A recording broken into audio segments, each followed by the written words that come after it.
दार उघड बये, दार उघड.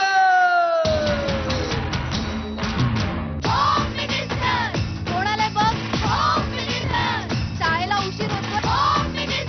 आज कामवाली बाई पण नाही आली. पदरावरती सरतारीचा मोर नाचरा हवा, पदरावरती सरतारीचा मोर नाचरा हवा. संसारातून वेळ काढून खेळ खेळूया नवा. मांजकर पैठणी घेऊन आला. पहिली उघडताना दा रोज वकिलीचं देणार.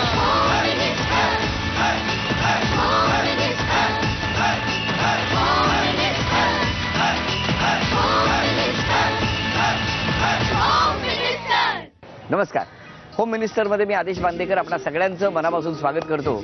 आपण आहोत आत्ता चांदिवली पवई या परिसरामध्ये. आशीर्वाद सोसायटीमधल्या सुनबाई परिणा काबाळे आणि सासूबाई आहेत राधाबाई काबाळे. पवईमध्ये चांदिवली परिसर. खरं तर या परिसरांमध्ये अधिक स्टुडिओ आणि त्यामुळे अनेक शूटिंग्स होतात. पण या शूटिंगची गंमत काही वेगळीच, कारण या शूटिंगमध्ये कोणत्याही प्रकारचा मुखवटा नसतो, कोणतीही व्यक्तिरेखा नसते. सासूबाई तिच्याच भूमिकेत तर सुनबाई तिच्याच भूमिकेत. अंगावर साडी, हातभर बांगड्या. अहो सासूबाई, आता सर्व बदललंय. स्मॉल टिकली, new look sari with small tattoo.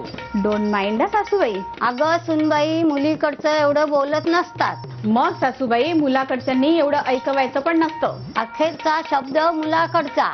ठीक आहे, मग सुरुवात मुलीकडनं करूया. सुरुवात करेल सासूच, पैठणीच्या खेळाची. शेवट असेल सुनेचाच. वेळ सुनांनीच पैठणी जिंकायची. पैठणी सासूचीच. पैठणी सुनेचीच. नमस्कार. नमस्कार. नमस्कार. दोघांनी वाटून घेतलं.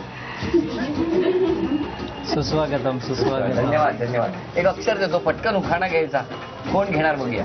अक्षर आहे च, चांदिवलीचा च. बरं, एक अक्षर देतो, कुठलंही मराठी गाणं म्हणा. नाही, उखाणा घेते. उखाणा घेते, गाणं नको. म्हणा. मोगऱ्याच्या फुलांचा सुगंध आहे दाट. संतोष काबाळ्यांचं नाव घेते. होम मिनिस्टरचं आहे थाट. अरे वा. आणि उशीर झाला त्यांना की लावते त्यांची वाट.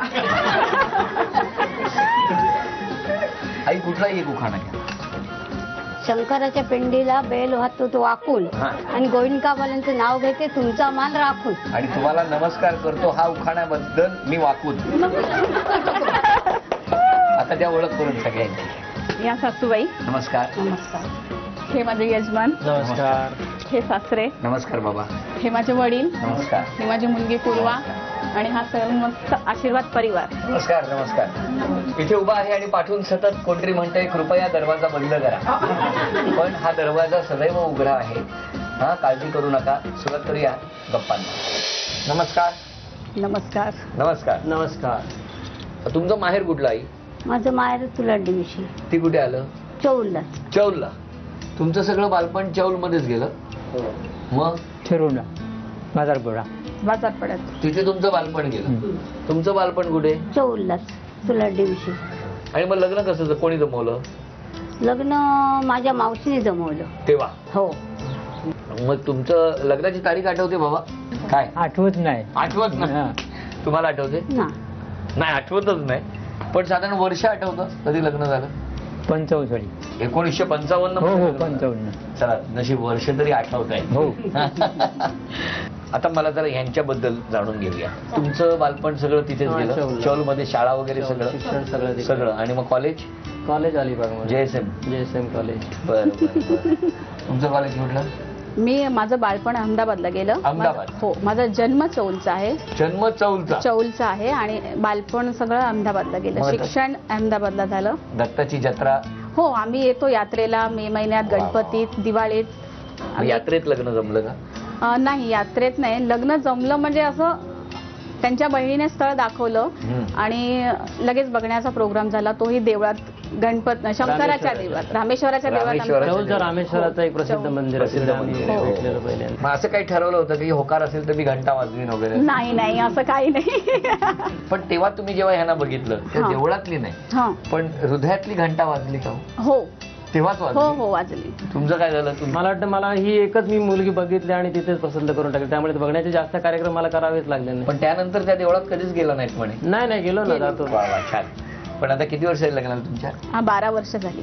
खरं म्हणजे आमचा लग्नाचा वाढदिवसच आज आहे, त्यानिमित्ताने हा कार्यक्रम साजरा होतो. हे चांगली आनंदाची गोष्ट आहे. हे झी टीव्हीने आम्हाला दिलेलं एक गिफ्ट आहे आज, आणि हे मी माझ्या कधी वतीने तिला विसरणार नाही. लक्षात विसरण्यासारखं नाही. हा राहण्यासारखी गोष्ट चांगला आहे. मोलाचा क्षण होता, ज्याचे आम्ही कित्येक दिवस वाढ होतो. आम्ही म्हणजे हिचे सारखे प्रयत्न चालू होते की आपल्याला हा कार्यक्रम करायचा आहे. तोही माझ्या आईबरोबर, म्हणजे तिच्या सासू बरोबर आणि सासऱ्यांबरोबर हा कार्यक्रम करायचा आहे. यांच्याबद्दल 12 वर्षाबद्दल 2 मिनिटात सांगायचं झालं यांच्याबद्दल तर काय सांगा? कुटुंब वत्सल, सगळ्यांना जोडून वागणारी, सगळ्यांना समजून घेणारी, आणि प्रसंग आला तर खंबीरपणे उभं राहून त्याचं बरोबर म्हणजे त्यात सामना करत असते. कसं वाटतं ऐकताना? खूप छान वाटतं, आणि त्यांचा पाठिंबा असतो मला, म्हणूनच मी एवढं सगळं करू शकते. हो हो हो, खरंच आहे. या गप्पा अशाच सुरू ठेवूया. आता काही प्रश्न विचारतो. पहिला प्रश्न आहे सुनबाईंसाठी. तुमच्या सासूबाईंच्या आयुष्यातली पहिली रोमॅन्टिक सवारी कोणती? आप्पांनी त्यांना बैलगाडीतनं फिरायला नेलं होतं. बऱ्याच वेळा ते असं सांगतात. कधी नेलं होतं बैलगाडीतून फिरायला पहिल्यांदा? यात्रेला यांना बैलगाडीतून फिरायला नेलं होतं? बरेच टाइम नेलं फिरायला. बरेच टाइम? 24 मध्ये बैलगाडीतून? हो बैलगाडी, आम्ही बैलगाडी होती. तुम्ही कशावरून नेता फिरायला? आम्ही गाडी कारमध्ये नेता, तेव्हा बैलगाडी होती. वा वा, छान. पुढचा प्रश्न. तुमच्या सासरे बुवांचा कोणता नित्य नियम कायम चालू राहावा असं सासूबाईंना वाटतं? ते रोज सकाळी लवकर उठून पोथी वाचतात आणि संध्याकाळी दिवा लागताना पोथी वाचतात. ते आम्हाला सर्वांना, आईंना पण आणि आम्हाला सर्वांना आवडतं. अखंड चालू असतं. म्हणजे आम्हाला ते शक्य होत नाही, पण त्यांच्या निमित्ताने आम्ही त्याचा एक आस्वाद घेत असतो. गावी गेल्यानंतर त्या शांत वातावरणात त्या पोथीचं वाचन चालू आहे असं वाटतं. कुठेतरी मंदिरातच काहीतरी कार्यक्रम चालू आहे अशा पद्धतीने आम्ही झोपेत तो कार्यक्रम ऐकत असतो. 12 वर्ष झाले, पण ते मंदिरातनं काय बाहेर पडत नाही. पुढचा प्रश्न सासूबाईंसाठी. मला सांगा, लग्नानंतर सुनबाईने कोणती गोष्ट स्वतःच्या वागण्याने मिळवली? सगळ्यांचं प्रेम. अभिनंदन. हा, हो. छान. सासूबाई, पुढचा प्रश्न. तुमच्या कोणत्या वागण्याने तुम्ही सर्व सुनांना एकत्र बांधून ठेवलंय असं सुनबाईंना वाटतं? मी कोणाला काही बोलत नाही. बरं आहे. अजिबात. आणि मी त्यांना काय सांगतो, तुम्ही एकमेका संगती अजिबात भांडू नको, रागवू नको. हा, म्हणजे त्यांची आमच्या कोणत्याही कामात त्यांची काही लुडबुड नसतं. पहिलं बसून राहायचं, मुलं असतील नातवंड त्यांना सांभाळायचं. अभिनंदन. बस. त्याला हा गुण पण मिळाला. पण आता सासूबाई बोलताना सुनबाई मात्र ढवळाढवळ करत होत्या. पुढचा प्रश्न बाबांसाठी. बाबा, मला सांगा, तुमच्या पत्नीची कोणती हौस तुम्हाला अजूनही माहित नाही असं तुमच्या पत्नीला वाटतं? जास्त फिरायची आवड होती. ती बैलगाडी नाही फिरवली, कमी फिरवली. हो. आणि अजून एक आहे, हा, अजून एक आहे, अजून एक आवड आहे त्यांची. कुठली सांगा? आई कसली सांगा? सिनेमा बघायची. हे माहिती असतं तर चौलमध्ये नाही, पण महेश चित्रमंदिर किंवा मेगा टॉकीजला नेलं असतं तुम्ही अलिबागला. हो की नाही? तुम्ही पण सांगितलं नाही कधी? नाही सांगितलं जेव्हा. पण बरं झालं नाही सांगितलं. का सांगा? 6चा पिक्चर सांगितलं. म्हणजे 6 वाजता बैलगाडी काढणार, म्हणजे पिक्चर संपताना तुम्ही महेश टॉकीजला पोहोचणार. माझी आजी होती ना, तिला खूप आवड होती. तिच्या बरोबर मी गावाची बघायला. हा बाबा, बघितलं ना, इतक्या वर्षांनी मला सांगायला लागलं ते. आता यानंतरचा पुढचा प्रश्न तुमच्यासाठी. तुमच्या आयुष्यात पत्नीपेक्षाही जास्त महत्व तुम्ही कोणाला देता असं तुमच्या पत्नीला वाटतं?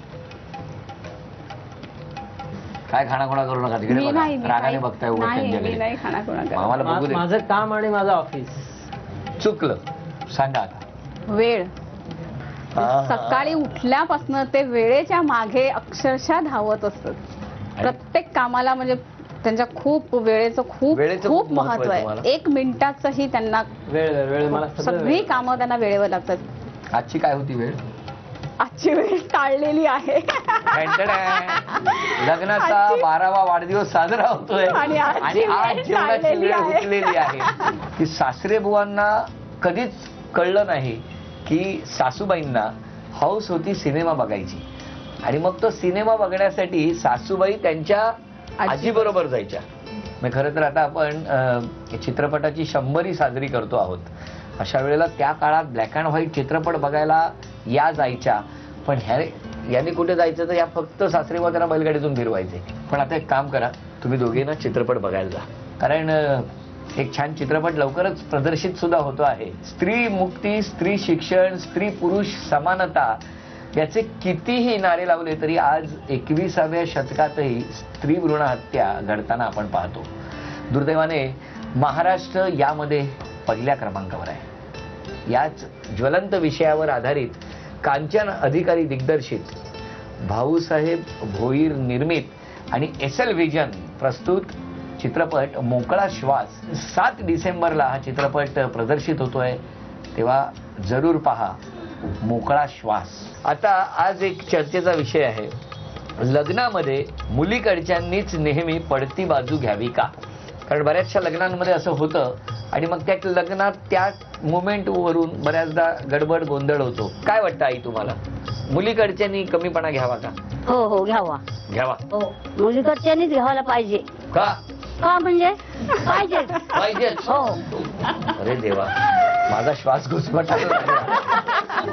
तुमचं काय म्हणणं आहे? नाही, लग्न दोन्ही पक्षांचं आहे ना, मुलगा पण आहे आणि मुलगी पण आहे. मग मुलीकडच्यांनीच का म्हणून कमीपणा घ्यावा? मुलीकडची बाजू पण समजून घ्यावी, दोन्ही पक्षांनी समोर बसून बोलावं आणि मग तसा निर्णय घ्यावा. तुमचं काय म्हणणं आहे बाबा? दोघंही सांभाळून घेतलं पाहिजे. म्हणजे दोघांनी सांभाळून घ्यायला. सांभाळून घेतलं पाहिजे. बरोबर. तुमचं काय म्हणणं आहे? नाही, मुलाकडची बाजू ही नेहमी वरचढ अशासाठी असते हा. की मुलगा करता सवरता असतो हा. आणि लग्न झाल्यानंतर मुलगी संपूर्ण जबाबदारी हा. ही त्याची असते आणि त्या निमित्ताने मग होणाऱ्या सगळ्या कार्यक्रमांमध्ये वरचढ नाही म्हटलं तरी समानतेने हे वागलं पाहिजे, पण थोडी बाजू ही वरपक्षाची वरचढ असतेच. मी मात्र तुमच्या मताशी सहमत नाहीये. कारण तुमचं जे म्हणणं आहे की वरपक्षाने नेहमी वरचढच असावं, असं नाही. शेवटी मुलगा काय मुलगी काय यात भेद नसावा. आणि म्हणूनच मोकळा श्वास आपण बघणार आहोत. चित्रपट सुरू प्रदर्शित होतोय तो सगळ्यांनी बघितला पाहिजे. तर आता मला प्रत्येकाच्या मनातली मतं जाणून घ्यायची आहे. तुमचं काय म्हणणं?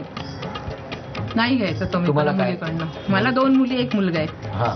पण का घ्यायचं? आज मुली एवढ्या शिकताय. सुनीता विल्यम्स अशी अंतराळात गेलेली मुलगी आहे. मुली एवढ्या शिकल्या आहेत, एवढ्या म्हणजे पुरुषांच्या बरोबरीने करतायत. मग त्यांनी का कमीपणा घ्यावा मुलीकडच्यांनी? बरं, तुमचं काय म्हणणं आहे? माझं पण नाही. नाही, कमीपणा घ्यायचा नाही लग्नात. तुमचं काय म्हणणं आहे? मुलीकडून कमीपणा घेतला नाही पाहिजे आणि वर पक्षाने असं पण नाही समजलं पाहिजे की आमची बाजू मजबूत आहे म्हणून. हा. दोघांनी मिळून समजुतीने सामोपचाराने सर्व काम केलं. बरं, या बाजूला बघूया आता. दोन्ही बाजू सेम. तुमचं काय म्हणणं आहे? बापरे, समान हक्कावर आलेत आता हळूहळू. तुमचं काय म्हणणं आहे? कारण आजकालच्या मुली खूप हुशार आहेत. हा. मुलांपेक्षा मुली जास्त पर्सेंटेज ऑब्जेक्शन. त्याच्यामुळे मुलींना जास्त प्राधान्य आहे आजकाल. मुली बघा, स्त्री कशी घरातलं काम करून सुद्धा नोकरी पण करते, तसं पुरुष करू शकत नाही. घरातलं सगळं आवरून नोकरी करू शकत हे सांगू नका. आम्ही ठरवलं, आम्ही करत नाही करत ते. आम्ही जर ठरवलं तर आम्ही सगळं करू शकतो. नाही होत ते. नाही भाऊजी, तुम्ही मत माझ्याकडनं दिलं, आता तुम्ही परत चर्चा वेगळी नाही करायची. तुम्ही ठाम आईंना आता काय सांगितलं? ह्या बाबतीत माझं मत नाहीये, विरोध आहे. तुम्ही बोललात, मग आता तुम्ही हो बोलताय. काय हो बोललो मी? की आम्ही करू शकतो म्हणून. आम्ही कामं करू शकतो. कामं करू शकता, पण तेवढ्या वेळेवर तुम्ही कामं करू शकत नाही. तेवढा स्टॅमिना नाही, तेवढा स्टॅमिना पुरुषात नाही. जे स्त्री करू शकते ते पुरुषात नाही. म्हणूनच तर माता, माऊली हे शब्द स्त्रीलाच लागू होतात. आई आहे म्हणून आम्ही आहोत, पण त्याचबरोबर बाबांना विसरून नाही चालत. मला असं वाटतं की शेवटी दोन्ही गोष्टी, दोन्ही बाजू खूप महत्वाच्या आहेत. पण बघूया आता प्रत्येकाची मतं कागदावर काय उमटतायत.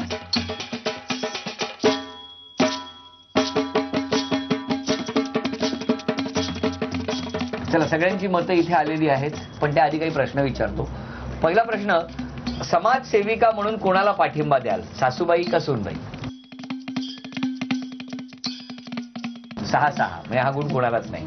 घराला एकत्र बांधून ठेवण्याचं जादूचं कुलूप कोणाकडे आहे, सासूबाई की सूनबाई?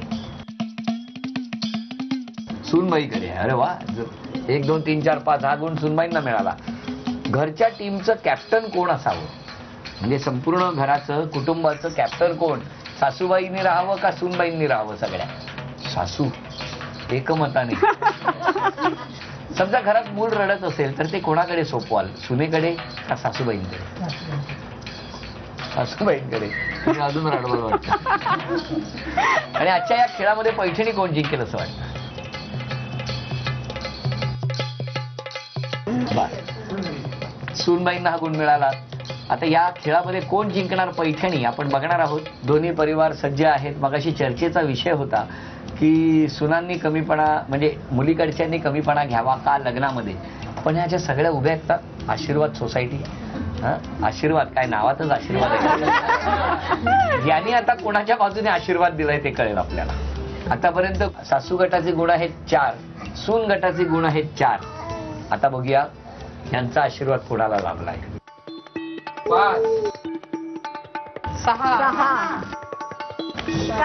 7 8 9 10 11 12 13 एक मताने वाटतं 14 15 16 17 अजून खाली आहे मला हाय ते बाबांचं मत आहे. असं काय ते तरी तुमच्या बाजूने येत आहे का मला किती 17 18 मुलांनी काय केलंय सासू.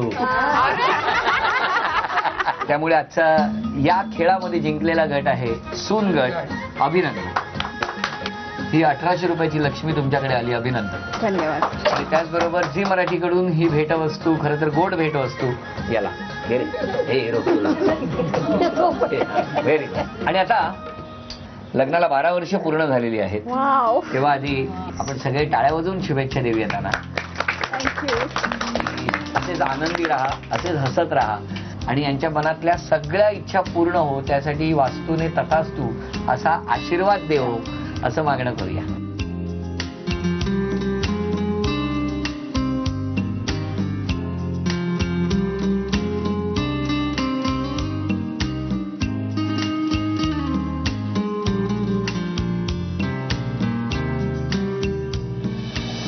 बघूया कोण जिंकणार. पैठणी. खेळ पैठणीचा. हा जो चेंडू आहे हा यांच्याच टिपॉयवरती आपण इथे ठेवणार आहोत आणि मग स्ट्रॉने फूक मारायची. आई स्ट्रॉने जोराने फूक मारायची याला आणि हा चेंडू इथून या 2 ज्या दांड्या आहेत, काठ्या आहेत स्टीलच्या दांड्या, याच्यामधून गेला पाहिजे. तुमच्यासाठी इथे आम्ही चेंडू ठेवणार आणि या 2 स्टीलच्या दांड्यांच्या मधून तो चेंडू जायला पाहिजे. बघूया या दोघींपैकी ज्यांची गुणसंख्या जास्त होणार त्या ठरणार आजच्या भागातल्या होम मिनिस्टर, ज्यांना मिळणार आहे पैठणी. चला पहिला चेंडू तुमच्यासाठी. घ्या स्ट्रॉ. 1. चला बाहेर पडलाय. आई आता तुमच्यासाठी. अभिनंदन.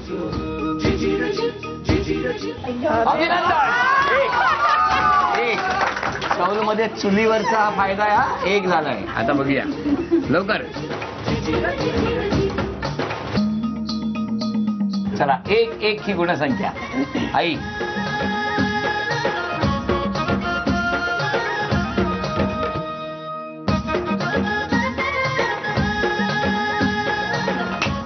स्ट्रॉ लागला म्हणून बाद.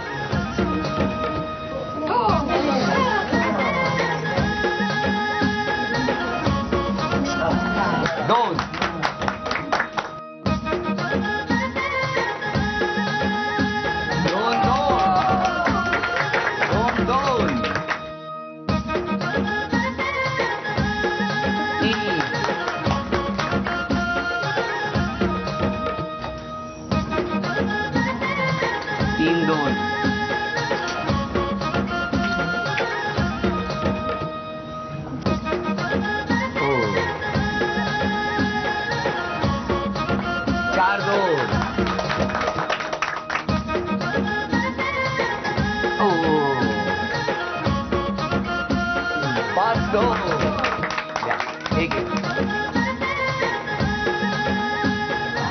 लागला. 5-2. त्यामुळे निकाल सुद्धा आपल्या समोर आहे आणि लग्नाच्या अॅनिव्हर्सरी बद्दल झी मराठीकडून आता भेटवस्तू सुद्धा मिळणार आहे. ही भेटवस्तू झी मराठीकडून आपल्याला. अभिनंदन बाबा. झी मराठीकडून ही भेट आहे. उपविजेत्या ठरल्या सासूबाई. सासूबाईंना झी मराठीकडून हे चांदीचं नाणं. आणि आजच्या भागातल्या होम मिनिस्टर ठरल्या सूनबाई. सूनबाईंना वाढदिवसाच्या लग्नाच्या शुभेच्छा तर आहेतच पण त्याचबरोबर तथास्तु पुणे यांच्याकडून ही पैठणी. अभिनंदन.